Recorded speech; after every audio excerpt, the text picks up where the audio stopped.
मौजूद है इस वक्त हम दिल्ली के सचिवालय पर और यहाँ पर दिल्ली सिविल डिफेंस के मार्शल हैं जो धरना कर रहे हैं।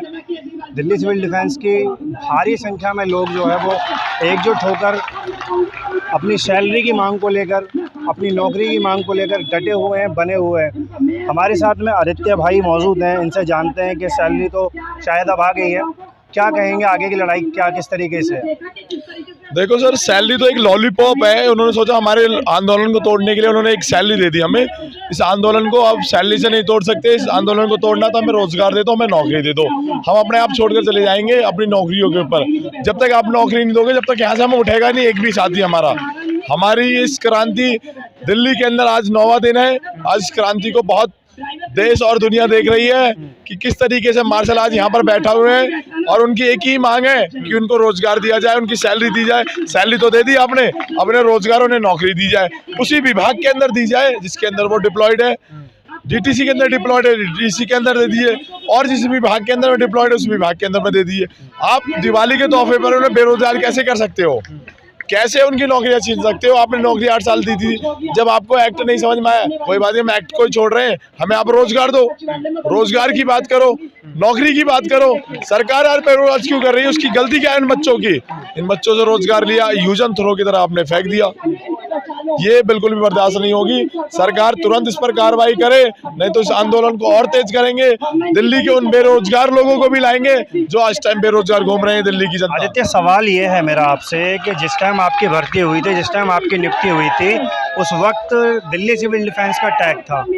अब आप कह रहे हैं कि मुझे रोजगार दिया जाए, और रोजगार दिया जाए जिस डिपार्टमेंट में है उस डिपार्टमेंट में ही आपको तैनात कर दिया जाए, तो ये किस तरीके से मुमकिन होगा? सर, ये ऐसा है कि आप पहले हम सिविल डिफेंस के अंदर में थे और हम सिविल डिफेंस का रोजगार मांगते थे। आज सिविल डिफेंस के अंदर आप कहते हो रोजगार नहीं, निष्काम सेवा है और वो डिजास्टर के लिए बना हुआ है। तो हम ये कहना चाहते हैं कि डिजास्टर के अंदर बना हुआ है तो आप डिजास्टर के अंदर बना लो। हमें रोजगार आपने छीना है। जिस विभाग हमने सिविल डिफेंस डिजास्टर के अंदर काम नहीं करा, जिस विभाग के अंदर में काम किया, आपने पहले नहीं सोचा डिजास्टर वाले लोग हैं, अब उसी विभाग के अंदर में हमें नौकरी दे दो, उसी विभाग के अंदर में हमें ट्रैक दे दो। अब एलजी साहब एक साइंस से 10,000 लोगों को भर्ती कर सकते हैं, एक साइंस से 10,000 कुछ लोगों को नौकरी भी दे सकते हैं। ये एलजी साहब की पावर है और एलजी साहब इसको करेंगे।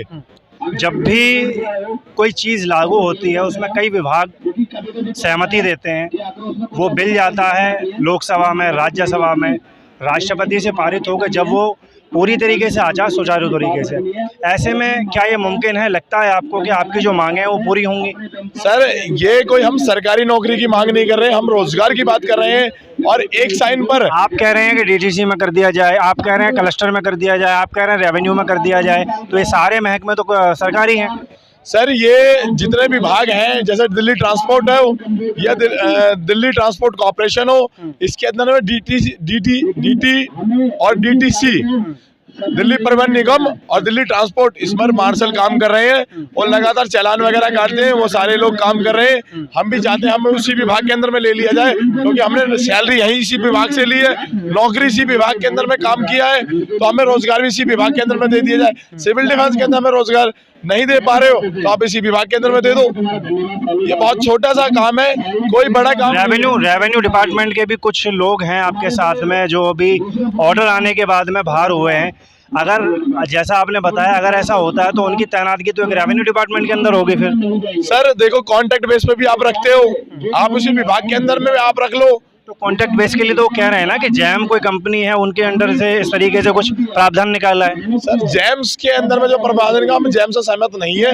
हमें उसी विभाग के अंदर में आप कॉन्ट्रैक्ट के थ्रू रख लो, संविधा के थ्रू रख लो, कैसे भी रख लो, हमें उसी विभाग के अंदर नौकरी चाहिए। हमें किसी कंपनी के थ्रू नौकरी नहीं चाहिए। कंपनी के थ्रू नौकरी होती है, हम कब का आंदोलन तोड़ देते। आंदोलन जब भी टूटेगा, जब भी अपनी नौकरी पर जाएंगे, जो यहाँ से नौकरी जाएगी, नौकरी का मैसेज आएगा। जैसे आज सैलरी का मैसेज आया, वैसी नौकरी का मैसेज आना चाहिए। एक प्रावधान और है जो होमगार्ड के नजरिए से निकाला गया है, कितना सहमत हैं आप उसमें? सर, होमगार्ड में वो आपने पढ़ा नहीं होगा सही से, मैं आपको बता देना चाहता हूँ आपके माध्यम से कि वो उसमें ये लिखा हुआ है कि भाई जब तक होमगार्ड की भर्ती नहीं हो पाती है तब तक इन्हें 2-3 महीने रखा जाए। उसमें हमें रोजगार नहीं दिया गया है। 2-3 महीने उनके रखा गया कि भाई आपका काम फिर भी निकल जाए, जो महिला सुरक्षा है फिर भी सुरक्षा होती रहे। तो ये बिल्कुल भी मान्य नहीं है। अब 2-3 महीने बाद फिर आप बेरोजगार कर दोगे इन लोगों को। तो ऐसा नहीं माना जाएगा। आप परमानेंट नौकरी देनी ही पड़ेगी। सरकार हमें नौकरी से नहीं हटा सकती है। इसके पास में कोई ऐसी स्कीम्स नहीं है कि जिससे हमारी नौकरी हटा देंगे एक मैसेज पर। 3-3 महीने के नोटिस मिलते हैं प्राइवेट नौकरी के अंदर में, या 1 महीने का नोटिस नहीं मिला, 1 महीने की सैलरी नहीं मिली, क्यों कहाँ काम कर सकते हैं? समाधान क्या है, बीच का रास्ता क्या है? सर बीच का रास्ता यही है कि इसे जल्द से जल्द एलडी साहब उसी विभाग के अंदर नियुक्त करें और उसी विभाग के अंदर नौकरी दें। यही छोटा समाधान है, कोई बड़ी चीज नहीं है एलडी साहब के लिए। एक साइन के अंदर में हमें उसी विभाग के अंदर नौकरी मिल जाएगी, कोई बड़ी चीज नहीं है। हम कोई सरकारी नौकरी नहीं मांग रहे। आज आपकी सैलरी आई है, क्या कहेंगे, कितना खुश हैं आप? सर सैलरी तो हमने काम किया है, वो हमारा काम करा हुआ मेहनत का पैसा है, उसमें खुशी की कोई बात नहीं। हमें नौकरी से हटा दिया, इस चीज का हमें दुख है। इस आंदोलन की, इस आपके प्रोटेस्ट की शुरुआत जो हुई थी वो सैलरी से हुई थी, आज वो आपके अकाउंट में आई है, आज आपके पास आई है, तो खुशी है या नहीं है? सर खुशी तो हमने काम किया है। आंदोलन उस टाइम पे हमारे लोग सैलरी को मर रहे थे, तब सरकार दे देती। आज वो मर चुके हैं, आज महामारी फैल चुकी है, आज अपने घर नहीं जा पा रहे, आज उस कर्जे में डूबे हुए थे। लोगों ने, महिलाओं ने अपने गहने बेच दिए, अपने घर के जितना सामान था वो गिरवी रख दिया, तब जाकर अपना घर का खर्चा चलाया। आज वो कहाँ से खरीदेंगे? आज उनका फ्रिज एसी बिक गया है, कूलर बिक गया है, तो आज वो 500 रुपए का बिका है, तो आज वो 50,000 रुपए का कैसे खरीदेंगे सामान? आज वो पैसा तो वही जाएगा ना। तो खुशी का नहीं है, ये नौकरी से हटा दिया। दिवाली का मौसम है, दिवाली आने वाली है, तोहफे में हमारी नौकरी हटाकर तोहफा दिया हमें सरकार ने। महिला शक्ति हमारे साथ में मौजूद हैं, उनसे भी हम जानकारी जुटाना चाहेंगे कि इस धरने को लेकर, इस प्रदर्शन को लेकर उनका क्या कहना है। सर हम यहाँ प्रदर्शन रखने आए थे अपनी सैलरी को, ड्यूटी को लेकर। सरकार ने हमें सैलरी दे दी पर उतनी खुशी नहीं हुई, क्योंकि 5 महीने में जो फीमेल्स को, मेल्स को दिक्कत हुई है, जिन्होंने अपना मकान बेचा है, अपने गहने बेचे हैं, दिक्कतें जो उठाई है, तो जो सैलरी आई वो तो उनकी वापसी उन्हीं में चलेगी, तो आगे तो फिर उन्हें वही परेशानी उठानी पड़ेगी। तो सरकार से हमारी बस रोजगार की मांग है। जब सरकार बनती है तो सरकार का वादा यही होता है कि हम स्कूल सुधारेंगे, कॉलेज सुधारेंगे, हम रोजगार देंगे बंदों को। तो अब सरकार ने जब हमें रोजगार दिया था, तो अब वो रोजगार छीन रही है, तो ये इतनी जनता कहाँ जाएगी?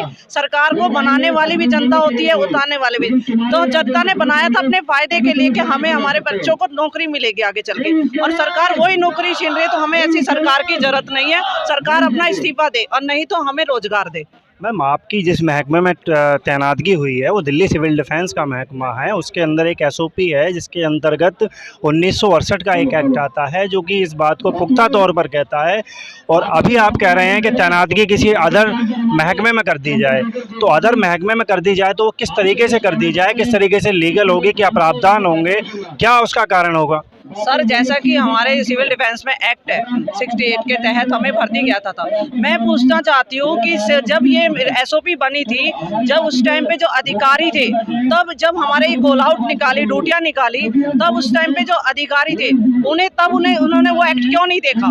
तब उन्होंने कॉल आउट ड्यूटी क्यों नहीं निकाली? जब से 1968 कितना टाइम है, तब से सरकार ने क्यों नहीं देखा कि इसमें तो निष्काम ड्यूटी होती है, तो उन्होंने पेड ड्यूटी क्यों चलाई? अभी कल एक ऑर्डर और निकाला, जैसा कि बोल रहे सिविल डिफेंस के एक्ट के अनुसार इसमें ड्यूटी नहीं है, तो अभी कल एक ऑर्डर और निकला है कि डिजास्टर मैनेजमेंट में सीडीपी रखे जाएंगे। जब इसमें कॉल आउट ड्यूटी है ही नहीं, तो फिर सीडीपी फिर दोबारा क्यों रखे जा रहे डिजास्टर मैनेजमेंट? तो निष्काम होना चाहिए। फिर जब निष्काम के लिए निकाली तो मैं उसी एक्ट के अनुसार मैं सरकार से पूछना चाहती हूँ कि उस टाइम अधिकारी कहाँ सो रहे थे सारे के सारे, जब इन्होंने कॉल आउट ड्यूटियाँ निकाली थी? तो अब क्यों हटाया जा रहा है, अब क्यों बदला जा रहा है इस एक्ट को? फिर जैसा आपने बताया कि ज़रूरत पड़ेगी तो आएगी, ये बात सही है, आएगी और आनी चाहिए, लेकिन वो लोग भी अगर कल को इसी तरीके से उठकर धरना करेंगे, प्रदर्शन करेंगे और कहेंगे कि हमें भी नौकरी पक्की कर दो, तो ये कहाँ तक ठीक है? कौन से लोग अभी धरना करेंगे और कौन से लोग आगे? जैसा आपने बताया कि ज़रूरत पड़ेगी तो दिल्ली सिविल डिफेंस आएगी या जो भर्ती होंगे वो करेंगे, तो इस तरीके से अगर चलेगा तो ये धरना प्रदर्शन और ये जो सारी चीज़ें हैं। सर ये कॉल आउट ड्यूटी को समाप्त कर दिया गया है पूरी तरीके से। अब निष्काम सेवा डिपार्टमेंट बना दिया है और सरकार ने एक ही बात कही है, इस डिपार्टमेंट को बंद कर, नौकरी बंद कर। ये डिजास्टर के लिए बना हुआ था डिपार्टमेंट। हमने कहा साहब डिजास्टर के लिए बना तो बहुत अच्छा, डिजास्टर के लिए काम करेंगे। हमें जब डिजास्टर के लिए बोलेंगे, हम देश के लिए मरेंगे और जिएंगे भी देश के लिए। हम देश सबसे पहले हमारा, देश के लिए हम जिएंगे और सिविल डिफेंस के अंदर देश की सेवा भी करते रहेंगे।